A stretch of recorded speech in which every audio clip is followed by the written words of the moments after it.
Cease fire की violation तो है। जहाँ इसराइल होता है वहाँ सीज फायर को मानता तो कोई नहीं है। अब तो वो लगातार बंदूक चला रहे हैं पाकिस्तान के कंधे पे रख के। कुछ अरसे के बाद दोबारा पाकिस्तान का बहाना बनाकर ये एक और कदम कोई ऐसा उठा लेंगे जिससे ईरान जो है वो आ जाएगा टॉप्स के ऊपर। उनके लोगों ने ट्रम्प को छोड़ दिया, यूरोपियन यूनियन ने ट्रम्प को छोड़ दिया, नेटो ने ट्रम्प को छोड़ दिया। तो इस वक्त दुनिया में अगर जब भी कोई बात करे ना कि एक ऐसी पर्सनैलिटी, एक बड़ी पर्सनैलिटी, तो बस आप समझ जाएं कि वो फील्ड मार्शल आसिम मुनीर की बात हो रही है। कि पहले ईरान मान जाएगा कि मैं चलो 3% से ऊपर नहीं करता और आप फुल इंस्पेक्शन करें हमारी, और अमेरिका मान जाएगा अच्छा आपके ऊपर से थोड़ी सी सेक्शन हटा लेते हैं। फील्ड मार्शल महफूज तरीके से जा भी सकते हैं, वापस भी आ सकते हैं। वो शायद वो मैसेज पहुंचा दिया गया था जिसको पहुंचाना था कि आपने हमारे साथ पंगा नहीं लेना है, वरना हमारे जहाज कुछ ज्यादा दूर नहीं है आपसे। इसराइल तो की बात कर रहे हैं। जी।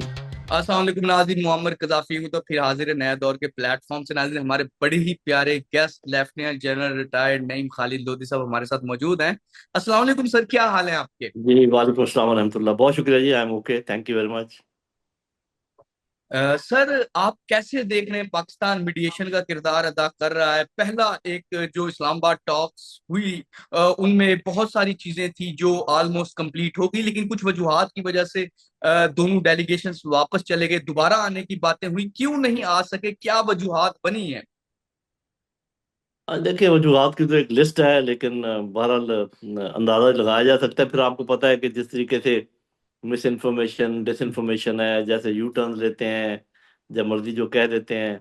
फिर ये कि इसमें एक बहुत हम्म। बड़ा स्पॉइलर इसराइल भी मौजूद है, और अमेरिका उसको नज़रअंदाज भी नहीं कर सकता। तो ये सारी चीज़ें अगर आप देखें तो आप एक ट्रेन ऑफ इवेंट देखें ना, हिस्ट्री ये हाल ही की, कि पहले ईरान ने कहा कि जी बातचीत तब होगी जब जंग बंदी होगी। जंग बंदी हुई, फिर उन्होंने कहा कि जी हम तब बातचीत के लिए आएंगे जब लेबनान में भी जंग बंदी होगी। तो लेबनान में जंग बंदी हम्म। हुई, फिर आपने देखा कि बातचीत भी हुई। हम्म। जितनी हुई, साफ ज़ाहिर है कि 50-60 साल दुश्मनी ऐसे तो नहीं, एक बैठक में तो दूर नहीं हो सकती। तो आप यूँ समझें कि यहाँ तक तो हम्म। पाकिस्तान का कारनामा ऑलरेडी हो चुका। कुछ लोग जो ये कहते हैं हम्म। कि हमें कामयाबी होगी या नहीं होगी, कामयाबी तो हो गई।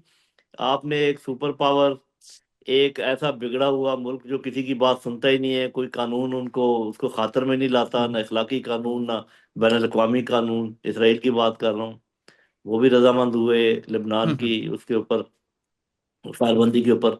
फिर ईरान जो कि आपको पता है कि बहुत सब्र का एक पहाड़ है, और बर्दाश्त का हम्म। एक समंदर है।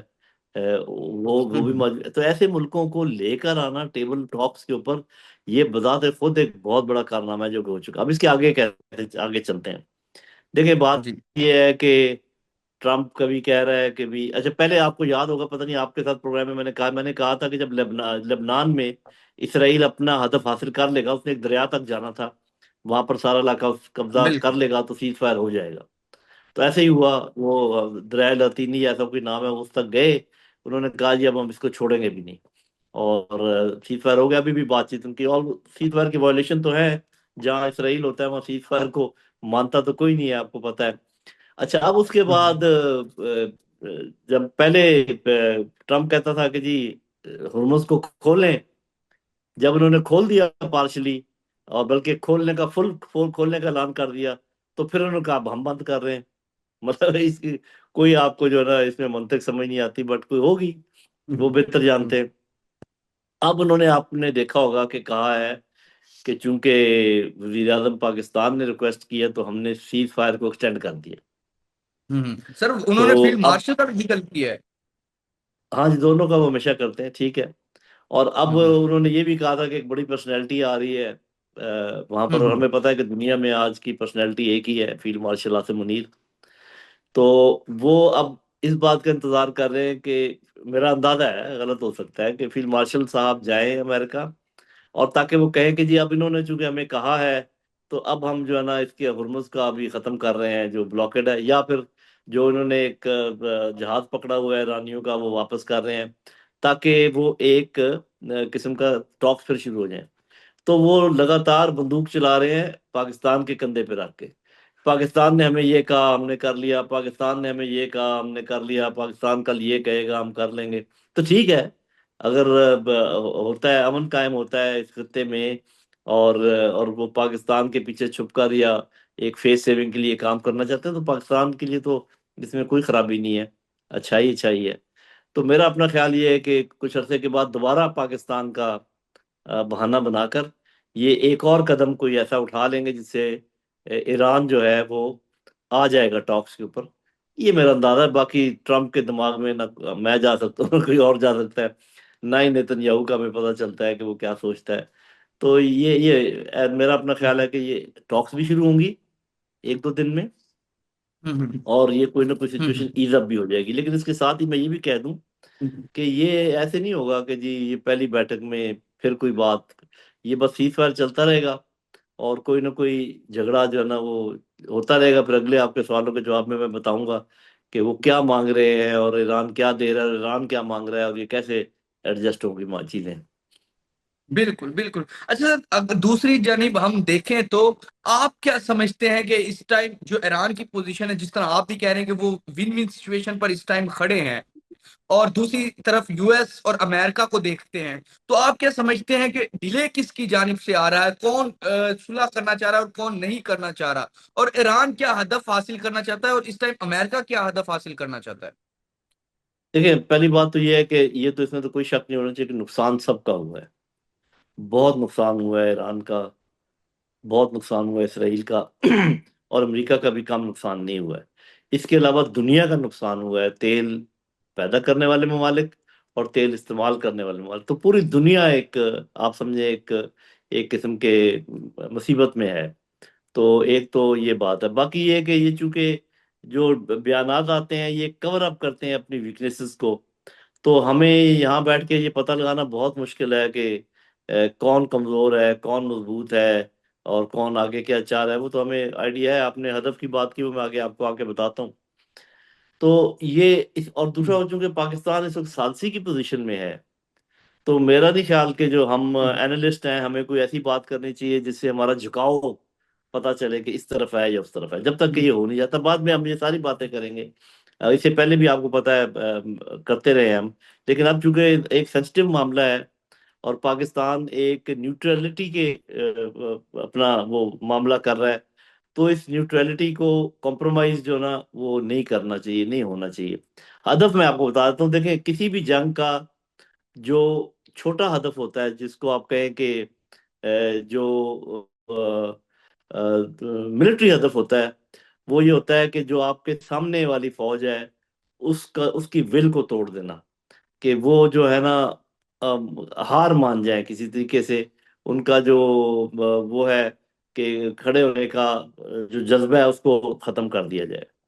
तो चूंकि अमेरिका के पास तो बेइंतहा रिसोर्सेज हैं, तो रिसोर्सेज के पॉइंट ऑफ व्यू से तो वो कभी खत्म नहीं होंगे या घुटने नहीं टेकेंगे। लेकिन साथ ही आपको पता है कि उनके लोगों ने ट्रम्प को छोड़ दिया, यूरोपियन यूनियन ने ट्रम्प को छोड़ दिया, नेटो ने ट्रम्प को छोड़ दिया। ट्रम्प ने जो कहा था कि हम रजीम चेंज करेंगे, आप घुटने टेक दें, आपको हम कुछ नहीं कहेंगे, ये वो जो, और बाद में भी जो बातें होती रही, तो उनका हदफ तो यही था कि ईरान किसी तरीके से कमजोर हो जाए, उसके एटमी जो इंस्टॉलेशन है वो तबाह बर्बाद हो जाए और वो काफी अर्से तक दोबारा ना उठ सके। तो इसमें कुछ कामयाबी हुई है उनको, इसमें कोई शक नहीं है। ईरान का हदफ ये था कि वो किसी तरीके से इस पूरे तूफान में से वो सही सालम गुजर जाएं और उनमें यकजहती रहे और कोई ईरान का कोई टुकड़े ना कर सके, ईरान की सरजमीन पे कोई पाँव ना रख सके।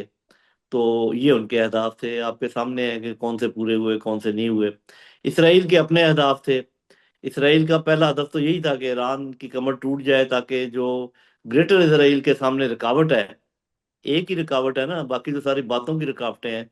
जो फिजिकल रुकावट है तो ईरान है और ईरान की प्रॉक्सीज हैं, हिजबुल्ला समझ लें, हमास समझ लें, यमन के हौथी समझ लें, इस किस्म के लोग हैं। तो उसमें तो वो कामयाब नहीं हुए। लेकिन एक और कामयाबी उन्होंने हासिल कर ली, ग्रेटर इसराइल के चक्कर में उन्होंने लेबनान के कुछ हिस्से को साथ में ला लिया है। हम्म एक दरिया तक कब्जा कर लिया और ये भी कह दिया कि हम इसको नहीं छोड़ेंगे। हम्म तो यूं समझे कि अपने हदफ पार्शली तीनों ने हासिल कर लिए हैं कुछ ना कुछ, और तीनों के मुकम्मल हदफ जो है वो हासिल नहीं भी हुए। लेकिन ये है कि एक स्टेलमेट टाइप सिचुएशन है। मोराल के लिहाज से अगर देखा जाए, अवाम के लिहाज से अगर देखा जाए, तो वो आप भी जानते हैं, हम भी जानते हैं, कहाँ के अवाम बिल्कुल अपने सदर को कह रहे हैं कि जंग बंद करो, और कहाँ के अवाम कह रहे हैं कि जी हमें कोई फिक्र नहीं है, आप लड़े जितना लड़ते हैं। तो बिल्कुल ये इससे चीज़ें बिल्कुल वाज़ेह हो जाती हैं जी। बिल्कुल। अच्छा सर, परसों खबरें आना शुरू हो गई कि दोबारा जेडी वैंस जो वाइस प्रेसिडेंट है वो निकल आए हैं अमेरिका से, वो पाकिस्तान पहुंचेंगे, इस्लामाबाद टॉक्स दोबारा से होंगी, राउंड 2 होगा। वो व्हाइट हाउस से भी ये खबरें आना शुरू हो गई, और यहाँ जो अमेरिकन एम्बेसडर है पाकिस्तान में, उनका भी यही कहना था कि जेडी वैंस पहुंच जाएंगे कुछ टाइम तक। लेकिन फिर क्या हुआ कि जेडी वैंस भी ना आए, ईरानी डेलीगेशन भी ना आया, क्या वजूहात बनी? और जो ईरान है वो, जिस तरह आप भी कह रहे हैं, विन विन सिचुएशन में है, और वो शायद कुछ बड़ा हासिल करना चाहता है। कौन सी चीजें हैं वो जो हासिल करना चाहता है जिसकी वजह से वो टेबल पर नहीं आ रहा, अगर एक तरफ से तो जेडी वेंस आ रहे हैं तो? देखिए, पहली बात तो ये कि जेडी वैंस इसलिए भी रुक गए कि एक सुपर पावर को ये शायद जेब नहीं देता कि जो उनके सामने मद्दे मुकाबल बैठने वाले हैं वो तो आने से इनकार कर दें, और आप बड़े शौक से पहुंचने की कोशिश करें, तो इसे ऐसे लगता है जैसे आपको ज्यादा शौक है सीज फायर का। तो वो इम्प्रेशन तो नहीं देना चाहते ना। और दूसरी बात ये है कि आपको पता है कि जेडी वैंस अगले प्रेसिडेंशियल इलेक्शन के उम्मीदवार हैं, और मुझे नहीं पता कि ट्रम्प के देन में क्या है। ट्रम्प खुद तो नहीं उम्मीदवार बन सकता, लेकिन हो सकता है वो चाहता हो जेडी वैंस ना बने, कोई और बन जाए। गो के अगली दफा इनकी पार्टी का आना तो काफी मुश्किल है, लेकिन फिर भी तो एक उनकी इंटरनल पॉलिटिक्स भी इसमें शामिल है। और फिर जैसे वो कह रहे थे कि एक बड़ी पर्सनैलिटी का अमेरिका में आना शायद आए, तो ये हो सकता है वो उस इंतजार में हो कि आके हमें बताया जाए कि जी क्या मामला है, वो क्या डिमांड कर रहे हैं, क्या तो वो मामला क्या है फील्ड जो भी। मार्शल समझते हैं आप, जो बड़ी पर्सनैलिटी, जहीन शख्सियत जो अमेरिका में जाने की हाँ बातें हो जी, रही मैं तो ये समझता हूँ कि इस वक्त दुनिया में अगर जब भी कोई बात करे ना कि एक ऐसी पर्सनैलिटी, एक बड़ी पर्सनैलिटी, तो बस आप समझ जाएं कि वो फील्ड मार्शल आसिम मुनीर की बात हो रही है। इतना तो अल्लाह ताला है? ने उनको ये मुकाम दिया है। अच्छा, हम्म, ये जो आपने कहा कि क्या कहाँ पर बात फंसी होगी, क्या आप कह रहे होंगे ईरानी। देखिए, जो बड़ी बड़ी बातें वो तो यही है ना कि अमेरिका कह रहा है कि जीरो अफजूदगी यूरेनियम की, बिल्कुल हर कार्रवाई बंद, कोई कोई एनरिचमेंट की कार्रवाई होगी नहीं। और दूसरा, हम्म, जो ऑलरेडी एनरिच्ड यूरेनियम मौजूद है 40-45 kg या जितना भी है, वो किसी तीसरे मुल्क के हवाले किया जाए। अब उनका ये मौकफ है ईरानियों का कि जो यूएनओ ने अगर 3% या जितने परसेंट का सिविल इस्तेमाल के लिए यूरेनियम की इजाजत दी हुई है, वो हमारा हम्म, हक है। आप जितनी मर्जी इंस्पेक्शन कर लें, हम उससे ऊपर नहीं करेंगे, लेकिन वो हमारा हक है। ये एक बात है जो फंसी हुई है। दूसरा हम्म, ये है कि वो अगर कोई वो ईरानी कह रहे हैं कि अगर हम कोई बात मानते हैं मिसाल के तौर पे, तो हम्म, आपको लाजमी उसके बदले में सैंक्शंस खत्म करनी होंगी। जो हमारे पैसे आपने फंसा के रखे हुए बैंकों में, वो वापस करने होंगे। तो ये पहली पहली बात इधर फंसी हुई है कि ये हम्म, ईरान ये नहीं मानता कि कि भी आप, मैं तो आपकी बात मान जाऊं और आप हमारी हम्म, बात ना माने। ये बैक वक्त हम्म, होने चाहिए दोनों चीजें। दूसरी बात है हम्म, हॉर्मुज क्या। हॉर्मुज का मेरा ख्याल है कि वो कह रहे हैं कि जी ये इंटरनेशनल वाटर है, फ्री नेविगेशन होनी चाहिए। ईरान कह रहे हैं नहीं, ये हम्म, इंटरनेशनल वाटर नहीं है, ये ओमान का और हमारा पानी है, यहाँ से ठीक है इंटरनेशनल जहाज गुजरे, लेकिन कंट्रोल हमारा होना चाहिए। तो ये दूसरी बात है जो फंसी होगी। इसमें बाकी अरब मुल्कों का भी ख्याल होगा कि भी ये तो बिल्कुल फ्री होना चाहिए, ईरान की इजारादारी नहीं होना चाहिए। तो इस पे अभी साफ ज़रा आगे बात होगी कि किसका पलड़ा भारी बनता है वो। तो मेरा ख्याल है कि जो बुनियादी बातें हैं वो यही है कि ईरान ये चाहेगा कि उनको गारंटी दी जाए कि ये बार बार जो हर साल हमला हमारे ऊपर हो जाता है, ये ना हो। इसके लिए आपने देखा होगा कि पाकिस्तान और मुल्कों को कांटेक्ट कर रहा है, तुर्की, सऊदी अरेबिया, चाइना, रशिया, हम्म, इजिप्ट। इनको ये कह रहा है कि इकट्ठे होके हम ये बात जो ईरान की डिमांड है इसका कोई ना कोई सोचते हैं, क्योंकि पाकिस्तान अकेले के बस में नहीं है कि वो गारंटी दे या कोई ऐसी बात करे कि जी गारंटर ऐसे पाकिस्तान नहीं बन सकता। तो ये बात है कि वो ये गारंटी मांग रहे हैं कि जी हमारे ऊपर दोबारा हमला ना हो। और ये कह रहे हैं कि अगर हम अफसूदगी को जीरो पर ले आते हैं या आपके डिमांड के मुताबिक करते हैं, तो इसके बदले में जब तक आप हमारी सैंक्शन नहीं लिफ्ट नहीं करते, तो हम वो भी नहीं करते। तो ये इसमें थोड़ा टाइम लगेगा। मेरा अपना ख्याल ये है कि ये बतदरीज होगा, कि पहले ईरान मान जाएगा कि मैं चलो 3% से ऊपर नहीं करता और आप फुल इंस्पेक्शन करें हमारी, और अमेरिका मान जाएगा अच्छा आपके ऊपर से थोड़ी सी सैंक्शन हटा लेते हैं। फिर हो हम्म, सकता है ईरान बाद में कहे कि अच्छा मैं बिल्कुल अफजूगी खत्म करता हूँ, फिर अमेरिका कहे जी हम पूरे। तो ये मरहलावार चीजें होंगी। बड़े पुराने ये आपको पता है शाफसाने हैं, इतनी जल्दी हल होने की नहीं है, लेकिन उम्मीद इस बात की है कि अब सीज फायर जारी रहेगा। बिल्कुल बिल्कुल बिल्कुल। अच्छा सर, दूसरी तरफ हम देखें, जहां अमेरिका सुपर पावर है, उससे जो पीछे पावर्स हैं, चाइना है, रशिया है। चाइना के हवाले से एक निकी हेले, अमेरिकन एक खातून है, उनका एक दावा है, उन्होंने एक दावा किया है कि चाइना से एक बहरी जहाज या एक इस तरह की कश्ती या इस तरह का बहरी जहाज ईरान जाते हुए देखा है, जिसको रोका गया है, सीज किया है यूएस की जानिब से, जिसके अंदर केमिकल मिसाइल्स के वेपन्स या उनका केमिकल था जो मिसाइल्स का।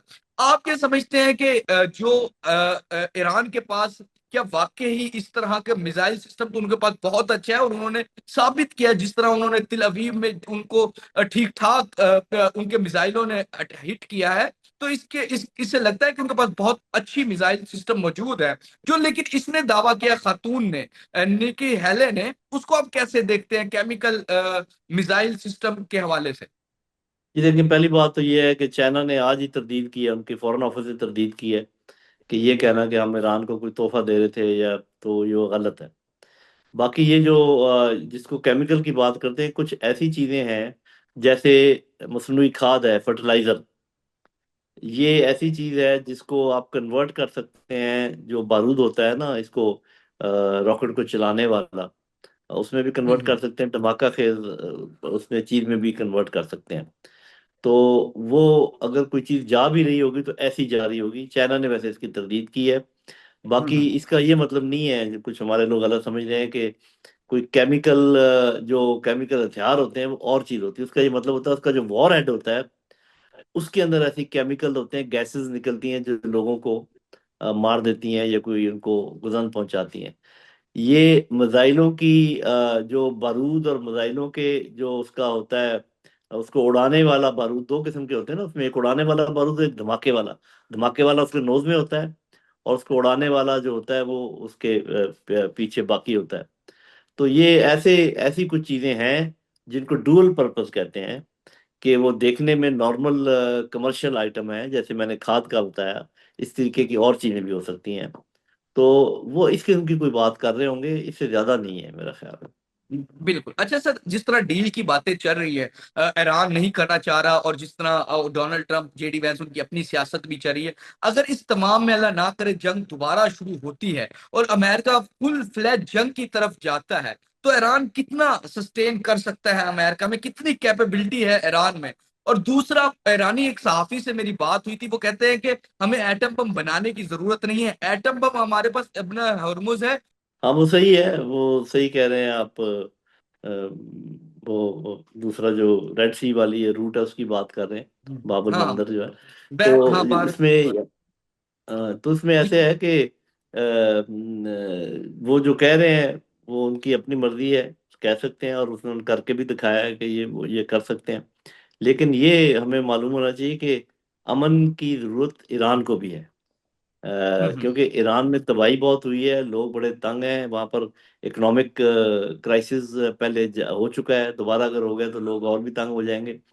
तो इसलिए वो तो कोई नहीं, ये तो आपको पता है कि नारे बोलते हैं जंगों के, कि हम ये नहीं कर होने देंगे, वो नहीं होने देंगे। और अमेरिका के नारे के हम नीस्त नाबूद कर देंगे, सब कुछ कर देंगे। वो बातें मेरे ख्याल अब पीछे रह गई हैं, क्योंकि पूरी दुनिया बड़ी परेशान है। और ये बहुत मुश्किल काम है कि दुनिया को नजरअंदाज करके कोई काम कर दिया जाए। लेकिन आपको पता है अमेरिका सुपर पावर है और इसराइल बिगड़ी हुई ताकत है, तो दोनों मिलके कष्ट कर तो कुछ भी सकते हैं। आपने देखा होगा कि पाकिस्तान और कतर का भी अभी एक मुआहदा हुआ है हाल ही में, जैसे सऊदी बिल्कुल, अरब उसी और की तरफ पाकिस्तान जानिब का हम हुआ। आगे मजीद बात करेंगे। हाँ। जी जी। तो उसका भी फिर आगे बात करते हैं। हाँ तो हाँ, मेरा अपना बिल्कुल। ख्याल ये है कि ये इनकी बातों पर ना जाएं। दिल से हम्म सभी चाहते हैं कि अमन हो और आगे बात बढ़े। लेकिन आप क्या समझते हैं ईरान की कितनी कैपेबिलिटी है, वो कब तक सस्टेन कर सकते हैं? जिस तरह आप भी कह रहे हैं कि इसराइल एक बिगड़ा हुआ बच्चा है और सुपर पावर है अमेरिका, तो अगर वो फुल फ्लैज जंग करते हैं तो।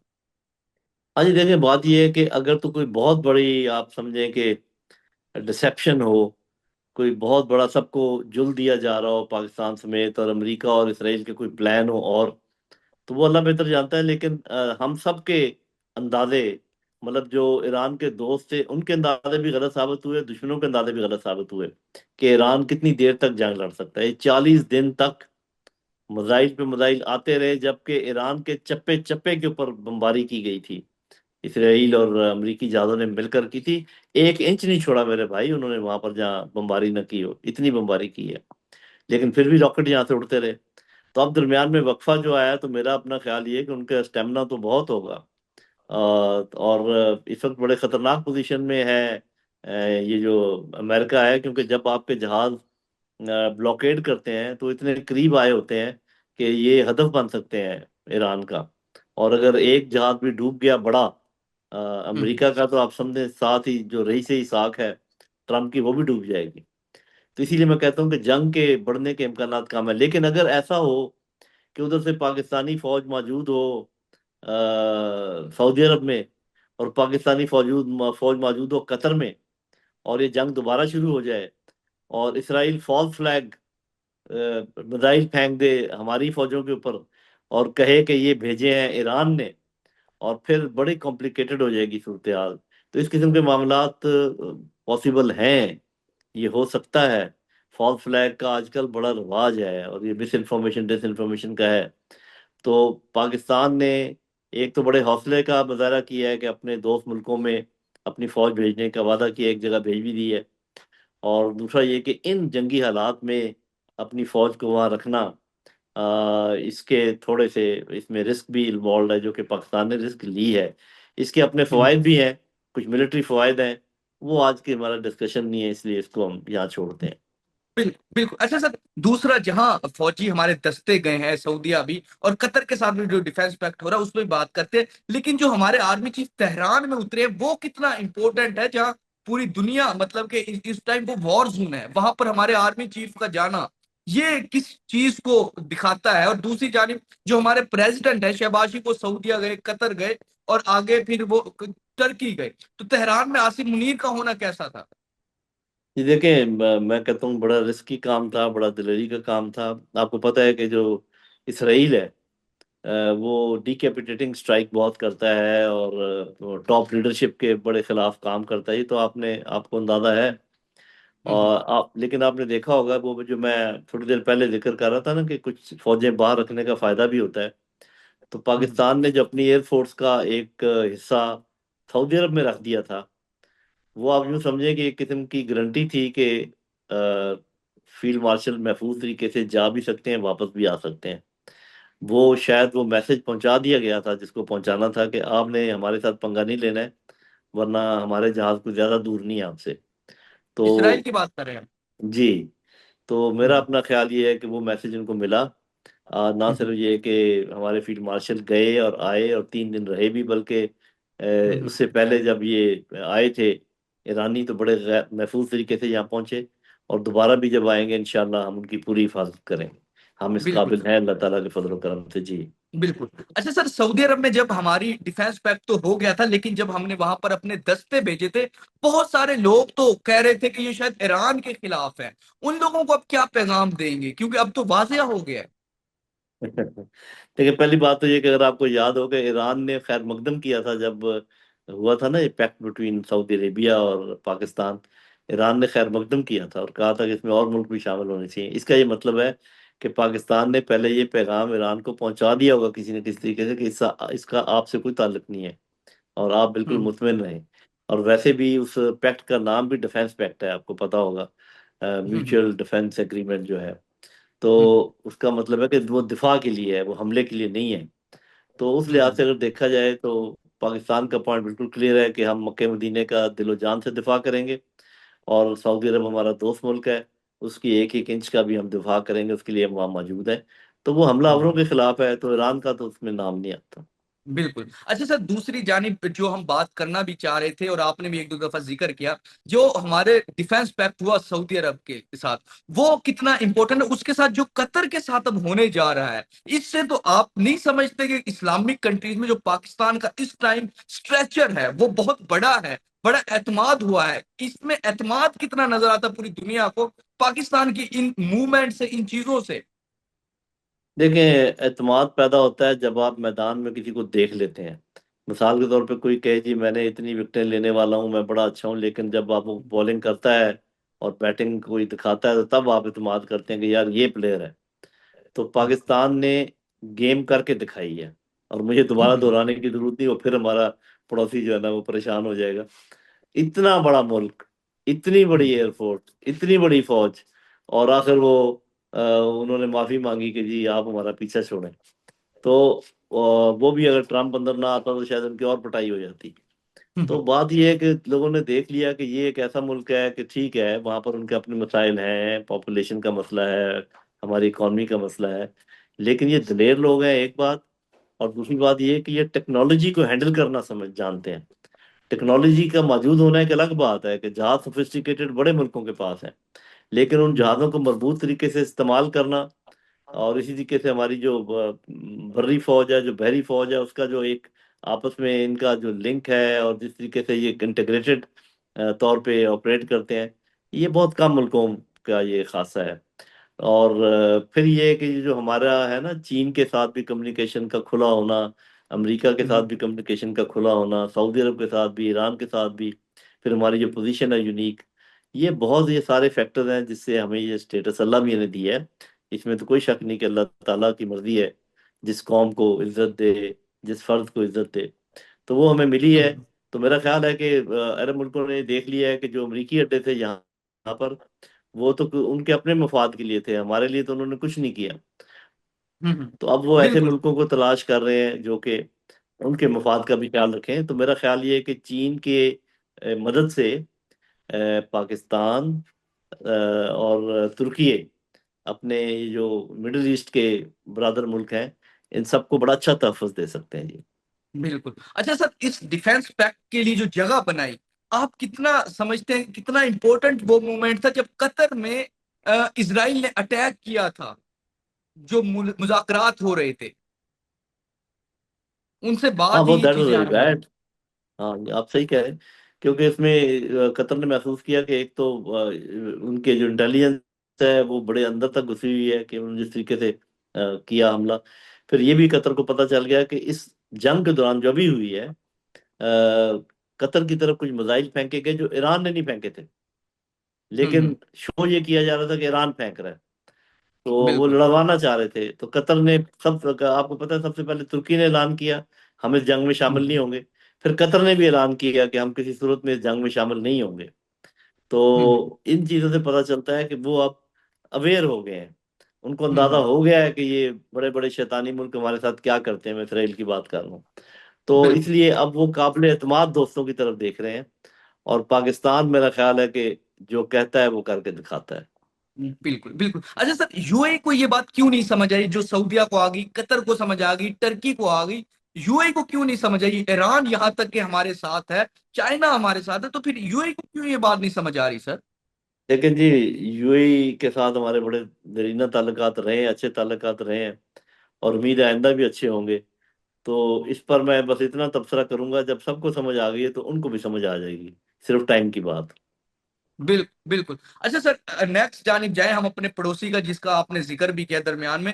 10 मई 2025 वो दिन था जहाँ पाकिस्तान ने ब ऑपरेशन बुनियाद मरसूल शुरू किया, और फिर उससे बाद जो पाकिस्तान की एक पज़ीराई हुई इंटरनेशनल पूरी दुनिया में, और उससे बाद पाकिस्तान ने रुकने का नाम नहीं लिया। हर आए नए दिन नई-नई डेवलपमेंट्स हो रही थी और पाकिस्तान का स्ट्रक्चर हमने बढ़ते देखा, और वो यहाँ तक कि सेंट्रल पॉइंट आज पाकिस्तान बन चुका है जिसके इर्द-गिर्द सुपर पावर्स खड़ी हैं। डिफेंस पैक्ट्स हो रहे हैं, तो वो 2025 का मूवमेंट को आप क्या समझते हैं? वो पाकिस्तान के लिए क्या एक ऐसा मूवमेंट था जिसने हमें बूस्ट अप किया और जो हमें आज बुलंदियों पे ले गया?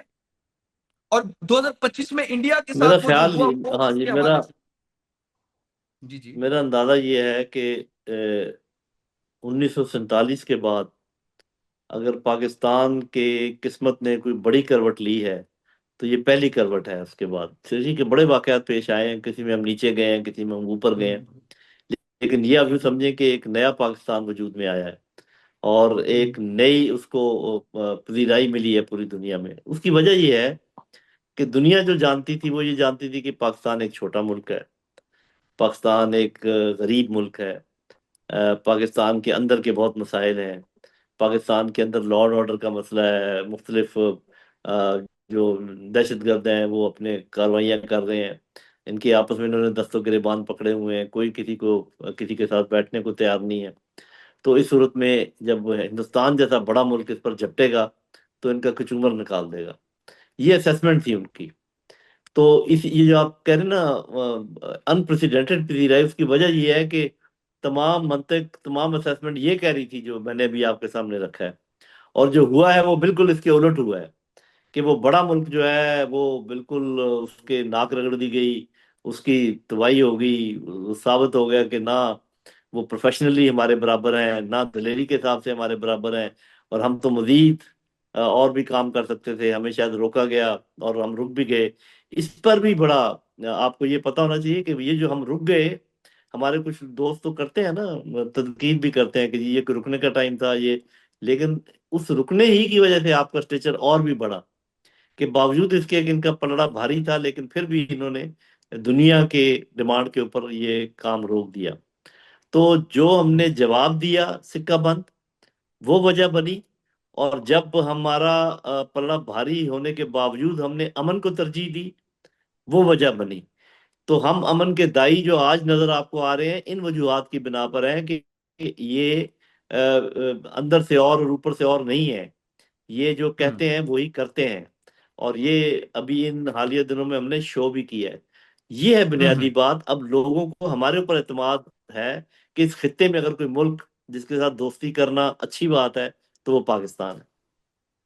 बिल्कुल बिल्कुल। अच्छा सर, एक बात आपने यहाँ पे बड़ी इंपॉर्टेंट की, वो ये है कि आपने कहा कि हम रुक गए थे, हमारा पलड़ा भारी था। अगर हमारा पलड़ा भारी था, हम ना रुकते, तो फिर ये बात कहाँ जाती? और फिर हम कितना कुछ, हमने तो राफेल वगैरह उनके गिराए, फ्रांसी टेक्नोलॉजी जो बड़ी मानी जानी जाती थी, हमने छोटे छोटे अपने जेट्स पे वो बम लगाए जो हमने चाइना से लिए, तो हमने तो वो करके दिखा दिया। लेकिन अगर ना रुकते तो फिर ये बात कहाँ तक जाती? पाकिस्तान नहीं, ज्यादा कितना इम्कान कुछ कर। यही है क्योंकि जो कम से कम ट्रम्प कहते हैं और कुछ जो तजिया निगार है उनका भी ख्याल है कि ये फिर एटमी जंग में तब्दील हो जाती।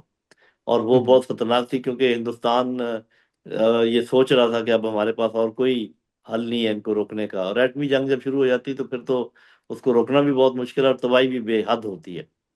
तो हम्म उस लिहाज से पाकिस्तान का ये कदम जो है बहुत अक्लमंदी वाला था और हम्म अच्छा था, एहसन था।